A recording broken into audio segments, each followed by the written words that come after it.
अस्सलाम वालेकुम। एक बार फिर नए वीडियो के साथ हाजिर हूँ आफाक फारूकी। उम्मीद है आप सब खैरियत से होंगे। मैं 3-4 दिन से सोच रहा था कि ये कैसे पॉसिबल है कि कोरोना का जो मेन मरकज़ है चाइना, जिसकी बॉर्डर हमसे मिलती हैं, ईरान जहाँ सबसे पहले स्प्रेड हुआ चाइना के बाद, वहाँ से हमारी सरहदें मिलती हैं और हज़ारों लोग हमारे रोज़ आते जाते हैं, मगर अभी 3 दिन पहले तक कोरोना का नंबर कुछ 30 के करीब था पाकिस्तान में। तो it was really surprise and strange also.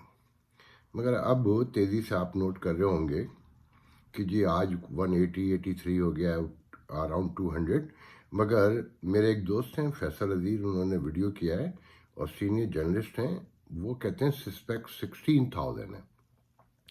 अभी एक दोस्त से गुफ्तगू हुई तो उन्होंने कहा कि नहीं, ये नंबर बहुत हाई है, हमारी हुकूमत को पता ही नहीं है और हमारी हुकूमतों का जो हाल है वो सबको पता है।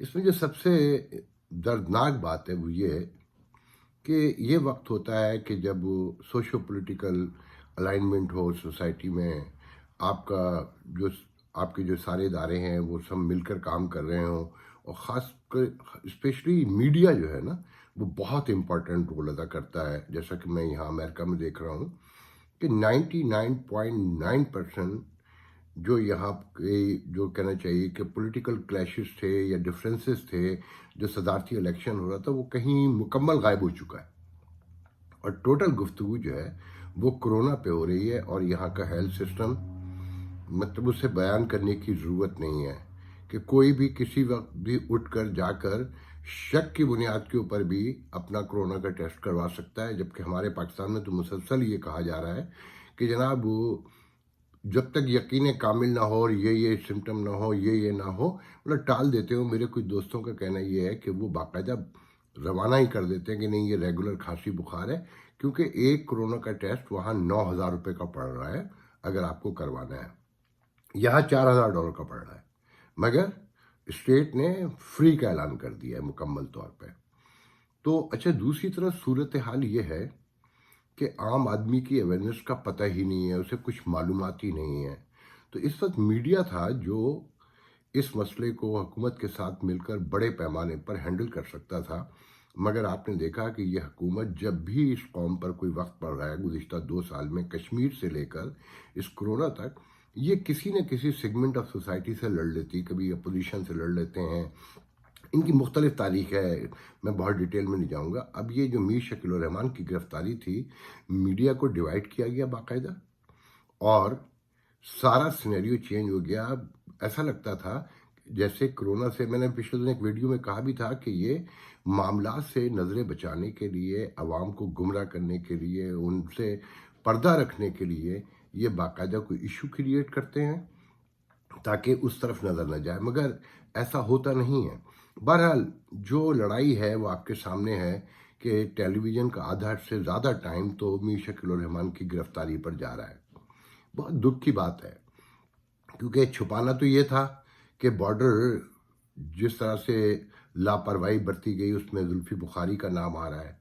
मेरा पहले शुबा ये था कि ये जो सिंध हुकूमत एक्टिव हुई है, उसमें वर्ल्ड बैंक और IMF ने जो कोरोना फंडिंग का ऐलान किया है, ये हमारे लालची हुक्मरान हैं, मुझे कहने में कोई आर नहीं है। तो ये पैसे के लिए कुछ भी कर सकते हैं कि बाहर से फंडिंग आती है तो ऐश होते हैं, लूट मार का मौका मिलता है। मगर आप वो सिंध हुकूमत और जुल्फी बुखारी को ज़रा मिलाकर देखें, मैं इसे खोल के बयान नहीं करूँगा, तो आपको समझ में आ जाएगा कि खेल क्या है। और जुल्फी बुखारी के बारे में इस हवाले से जिस आस्पेक्ट में बात कही जा रही है, यहाँ पर भी बहुत से किस्से हैं जब वो 2-3 बार यहाँ पर आए। तो बहरहाल आज सबसे जो अलमनाक बयान था वो स्पोक्समैन ऑफ बलूचिस्तान का था कि जी हमने तो ताफ्तान से आने वालों को सिर्फ स्क्रीनिंग में रखा, मगर वो स्क्रीनिंग जो है वो कोरोना टेस्ट नहीं था, सिर्फ करंटीन में रखा कि 14 दिन, ताकि आगे हुकूमतों को, सूबाई हुकूमतों को स्पेस मिल सके, तैयारी करने का मौका मिल सके कि जनाब ये रेला आ रहा है तो आप लोग तैयारी कर लें। तो देखें, दूसरी तरफ सूरत हाल ये है अवेयरनेस की। मैं आपको अपने घर की बात बताने जा रहा हूँ। मेरे बड़े भाई हैं, मैं अपने बाप से ज़्यादा, ये दिल की गहराई से कह रहा हूँ कि मैं अपने वालिद से इतना नहीं डरता था ان کا زیادہ شاید احترام نہیں کر پاتا تھا جتنا میں اپنے بڑے بھائی کا کرتا تھا. کہ مطلب احترام سے مطلب یہ ہے کہ باپ تو باپ ہی ہوتا ہے، مگر میں اپنے والد کی بات کو زیادہ غور سے نہیں سنتا تھا، مگر اپنے بڑے بھائی کی ہر بات کو سنتا تھا. اس کی بھی وجہ ہوتی ہے کہ انسان بہت مفاد پرست ہوتے ہیں. میرا بڑا بھائی میرا ٹیچر بھی، میرا بڑا بھائی میرا مینٹور بھی. میں نے جب بھی کوئی کام کرنے کی کوشش کی، میرا بڑا بھائی میرے پیچھے کھڑا رہا. اللہ تعالیٰ اسے صحت دے، زندگی دے، اور ان کا سایہ ہم پر قائم رکھے. مگر وہ ایک اپنے مزاج کے آدمی، ہائیلی ایجوکیٹڈ، اسکول اون کرتے ہیں، پرنسپل ہیں، سارے بچے ہائیلی ایجوکیٹڈ ہیں، مگر اپنا ایک مزاج ہے، سکھر میں رہتے ہیں. تو مجھے ان کے مزاج سے آگے ہی ہے. تو میں نے کل ان کو فون کیا. وہ بیٹھک لگا کے بیٹھتے ہیں، کونسلر بھی رہے ہیں، پالیٹکس میں بہت زیادہ ایکٹیو ہیں، تحریک انصاف کے ضلعی صدر بھی سکھر کے رہ چکے ہیں، مگر باغی ذہن کے میری طرح کے تو بنتی کہیں بھی نہیں ہے. تو مجھے پتہ ہے کہ وہ محفل سجا کر بیٹھتے ہیں. تو مجھے بڑی گھبراہٹ ہوئی. تو میں نے کل ان کو فون کیا کہ میں نے کہا بھیا، اور آوازیں آ رہی تھیں، میں فوراً سمجھ گیا. میں نے کہا بھیا مجھے یہی ڈر تھا، میں نے اس لیے فون کیا ہے کہ پلیز یہ محفل بند کریں. آپ کو حالات کا اندازہ نہیں، سب سے زیادہ سکھر میں کیسز سندھ میں پکڑے گئے ہیں، مور دین 150 کے قریب. تو کہہ رہے ہیں میاں کچھ نہیں ہوتا، موت زندگی اللہ کے ہاتھ میں ہے. بلا شبہ اللہ کے ہاتھ میں ہے، مگر اس کے بارے میں کچھ بتایا بھی گیا ہے کہ اپنے حفظ ما تقدم کیا ہیں، اس کی احتیاط کیا کیا کرنی ہے، موت کو آواز نہیں دینا ہے. میں نے اس کے بعد ان کے بچوں کو فون کیا، ان کے بچوں کو میسیجز کیے. ان کا ایک بیٹا میرا بھتیجا سگا جو ہے وہ کینیڈا میں رہتا ہے، عامر رحیم، بہت سے لوگ جانتے ہیں، اس سے کہا. تو اس نے کہا چچا آپ کو پتہ ہے، انہیں سب پتہ ہے، وہ ہمیں بھگا دیں گے فون سن کے، وہ بات بھی نہیں کریں گے. تو بہرحال میں نے اپنی سی کوشش کی. پھر میں نے ایک دو دوستوں کو کیا، ان کا بھی وہی موڈ، ارے کچھ نہیں ہوتا، اللہ مالک ہے. تو اس سچویشن کو میں بہت الارمنگ سمجھ رہا ہوں، اور مجھے بہت ڈر لگ رہا ہے کہ یہ معاملات کہیں بہت خراب نہ ہو جائیں.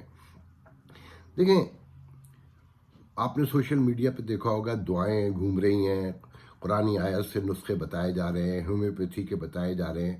لیکن دعا کے سلسلے میں میرا ایمان یہ ہے کہ آپ اپنی احتیاط کریں، آپ دوا لیں، اس کے بعد دعا عین جائز ہے، عین حلال ہے. عقیدہ جو ہے اختیاری ہے، وہ لازمی نہیں ہے. یہ ایک لمبی بحث ہے، میں اس میں پڑھے بغیر یہ کہوں گا کہ عقیدہ اگر میرا دل کسی چیز کو ایکسیپٹ کرتا ہے اور مجھے وہ عمل کر کے سکون ملتا ہے تو وائی ناٹ، وہ بالکل کرنا چاہیے. مگر دیکھیں، قرآن میں بھی حکم ہے کہ اپنے فیصلے مجھ پر جب چھوڑو جب اس کے لیے آپ نے پراپر وے میں کام کیا ہو، ایمانداری سے، محنت سے، ڈیڈیکیشن، اپنی پیشن سے. اس کے بعد فیصلہ مجھ پہ چھوڑو تو میں یقیناً تمہیں اس کا اچھا صلہ دوں گا. مگر خالی دعا سے کچھ نہیں ہوگا. آپ اپنی احتیاط پوری کریں. مثال کے طور پہ میرے ایک دوست ہیں، وکیل بھائی، میرے بڑے بھائیوں جیسے ہیں، وہ بالکل میرے بہت پرانے تعلقات ہیں. تو مجھے پتہ چلا کہ ان کی ٹریننگ ہے باقاعدہ یہ کلیننگ سیکیورٹی کی. تو انہوں نے بتایا کہ ہاتھ بھی ایسے نہیں دھونے کہ بس ایسے صابن لگایا ایسے کر لیا. ان کا تقریباً آپ 20 سیکنڈ نہیں، 1 منٹ تک کریں، اور ہاتھ بھی ایسے کر کے دھوئیں، انگلیوں سے لے کے ناخنوں تک سب میں سینیٹائزر جو ہے آپ کا صابن جو ہے وہ جائے اس میں.